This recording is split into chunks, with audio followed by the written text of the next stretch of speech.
அனைவருக்கும் வணக்கம். ஏற்கனவே கணவரான கவின்குமார் மற்றும் மாமனாரான ஈஸ்வரமூர்த்தியின் ஜாமீன் மனு தள்ளுபடி செய்யப்பட்டிருந்த சூழலில் நேற்று மாமியாரான சித்ராதேவியின் ஜாமீன் மனுவையும் தள்ளுபடி செய்து திருப்பூர் மாவட்ட முதன்மை அமர்வு நீதிமன்றம் உத்தரவிட்டிருந்தது. இந்த தீர்ப்பை பாராட்டணும் அப்படின்னு நினைக்கிறவங்க இந்த வீடியோக்கு ஒரு லைக் பட்டனை ப்ரெஸ் பண்ணிடுங்க. இந்த நிலையில்தான் மறைந்த ரிதன்யாவுடைய பீரோவில் என்னென்ன விஷயங்கள்லாம் இருந்துச்சு, எதை பார்த்து அவருடைய பெற்றோர்கள் கதறி அழுதாங்க அப்படிங்கிற தகவல் தற்போது வெளியாகியிருக்கு. இது குறித்து விரிவாக தெரிஞ்சுக்கணும்னா இந்த வீடியோவை கடைசி வரைக்கும் ஸ்கிப் பண்ணாமல் முழுமையாக பாருங்கள். இந்த வீடியோக்குள்ளே போகிறதுக்கு முன்னாடி இந்த வீடியோக்கு ஒரு லைக் பட்டனை ப்ரெஸ் பண்ணிடுங்க. நீங்கள் இது வரைக்கும் இந்த சேனலை சப்ஸ்கிரைப் பண்ணாமல் இருந்தீங்கன்னா மறக்காமல் சப்ஸ்கிரைப் பண்ணிக்கோங்க. கூடவே அந்த பெல் சிம்பிளையும் மறக்காமல் கிளிக் பண்ணிக்கோங்க. சரி, வாங்க இப்போ நாம் வீடியோக்குள்ளே போகலாம். ரிதன்யா தற்கொலை செய்யும் போது தனது தந்தையான அண்ணாதுரைக்கு ஆடியோ ஒன்றையும் அனுப்பியிருந்தார். அந்த ஆடியோவில் தனது கணவர், மாமனார், மாமியார் மூவருமே தன்னை கொடுமைப்படுத்துவதாகவும் தனது மரணத்திற்கு அவர்கள் மூவருமே காரணம் என்றும் அனுப்பியிருந்தார். கதறி அழுதபடி ரிதன்யா அனுப்பிய அந்த ஆடியோ பதிவுகள் தான் தமிழகம் முழுவதும் வைரலாகி பெரும் அதிர்வலைகளை ஏற்படுத்தியது. இதனைத் தொடர்ந்து ரிதன்யாவின் கணவரான கவின்குமார், மாமனாரான ஈஸ்வரமூர்த்தி சம்பவத்தன்று கைது செய்யப்பட்டனர். மாமியாரான சித்ராதேவி உடல்நிலை காரணம் காட்டி கைது செய்வது தாமதிக்கப்பட்டது. இதையடுத்து ரிதன்யாவின் பெற்றோர்கள் போராட்டம் நடத்திய நிலையில் மாமியாரான சித்ராதேவியும் அதன் பிறகு அதிரடியாக கைது செய்யப்பட்டார். ஏற்கனவே கைது செய்யப்பட்ட ரிதன்யாவின் மாமனாரான ஈஸ்வரமூர்த்தி, கணவனான கவின்குமார் ஆகியோர் திருப்பூர் மாவட்ட முதன்மை நீதிமன்றத்தில் ஜாமீன் மனு தாக்கல் செய்தனர்.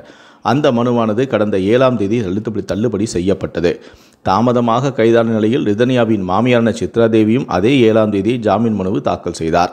இந்த மனுவானது நேற்று விசாரணைக்கு வந்தது. இந்த மனுவையும் நீதிபதி அதிரடியாக தள்ளுபடியும் செய்தார். இந்த நிலையில்தான் பரபரப்பான தகவல்கள் வெளியாகியிருக்கிறது. அதாவது, ரிதன்யா தற்கொலை செய்வதற்கு முன்பு தன்னுடைய தந்தையான அண்ணாதுரைக்கு 8 ஆடியோக்கள் அனுப்பப்பட்டதாக கூறப்பட்டது. ஆனால் அந்த ஆடியோக்கள் 8 அல்ல 9 ஆடியோக்கள் என தற்போது தகவல் வெளியாகியிருக்கிறது. அந்த 9வது ஆடியோவில் தான் ரிதன்யா பீரோ குறித்து பேசியிருக்கிறார். அந்த ஆடியோவில் ரிதன்யா தன்னுடைய பெற்றோர்கள் தனக்கு சீதனமாக கொடுத்த அந்த பீரோவில் தான் தற்கொலை செய்வதற்கு முன்பு தன்னுடைய பெற்றோர்கள் கொடுத்த 300 சவரன் நகையையும் பணத்தையும் மேலும் சில பொருட்களையும் அதில் பத்திரமாக வைத்து அதனை பூட்டி அந்த சாவியை எந்த இடத்தில் வைத்துள்ளேன் என்பதையும் அவர் கூறியிருக்கிறார். அவர் கூறிய இடத்திற்கு, அதாவது நேற்று கவின்குமாருடைய வீட்டுக்கு சென்ற ரிதன்யாவுடைய பெற்றோர்கள் அவர் கூறிய இடத்திற்கு சென்று அந்த சாவியை எடுத்து அந்த பீரோவை திறந்தபோது அவர்களுக்கு மேலும் அதிர்ச்சி காத்திருந்தது. அதாவது, ரிதன்யா திருமணம் முடிந்த பிறகு தன்னுடைய வீட்டுக்கு வருவதற்கு முன்பாகவே தன் தந்தையின் நினைவாக அவருடைய சட்டையையும், தாயின் நினைவாக அவருடைய சேலையையும், தன்னுடைய தம்பியின் நினைவாக அவனுடைய டிஷர்ட்டையும் எடுத்து வைத்திருக்கிறார். அவர்கள் பீரோவை திறந்ததும் இந்த 3 விஷயம் முதலில் அவரின் கண்களில் பட்டிருக்கிறது. இதை பார்த்ததுமே அவருடைய பெற்றோரும் தம்பியும் கதறி அழுதும் இருக்கிறார்கள்.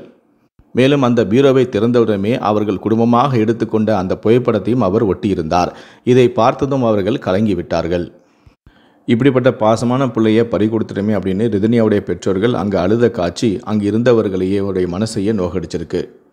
ரிதன்யாவுடைய மரணத்துக்கு காரணமான மாமனார், மாமியார் மற்றும் கணவருக்கு இன்னும் தீர்ப்பு வழங்காததுக்கு முக்கியமான காரணமே ரிதன்யாவுடைய பிரேத பரிசோதனை அறிக்கை இன்னும் வரலை.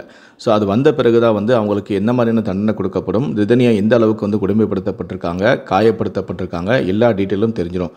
அதுக்கப்புறமா தான் நீதிமன்றம் அதிரடியான தீர்ப்பு வழங்கும் அப்படின்னு சொல்லிட்டு ரிதன்யா தரப்பு வழக்கறிஞரும் தற்போது பேட்டி ஒன்றையும் கொடுத்திருக்காரு.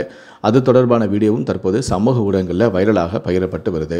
இந்த வீடியோவை பற்றிய உங்களுடைய கருத்துக்கள் என்ன அப்படிங்கிறத கீழே இருக்கக்கூடிய கமெண்ட் செக்ஷனில் மறக்காமல் சொல்லுங்கள். முடிந்த அளவுக்கு இந்த வீடியோவை மற்றவங்களுக்கும் ஷேர் பண்ணுங்கள். மேலும் இது போன்ற பல வீடியோக்களை பார்க்கணும் அப்படின்னு நினச்சிங்கன்னா மறக்காமல் இந்த சேனலை சப்ஸ்கிரைப் பண்ணுங்கள். கூடவே அந்த பெல் சிம்பிளையும் மறக்காமல் கிளிக் பண்ணுங்கள். நன்றி, வணக்கம்.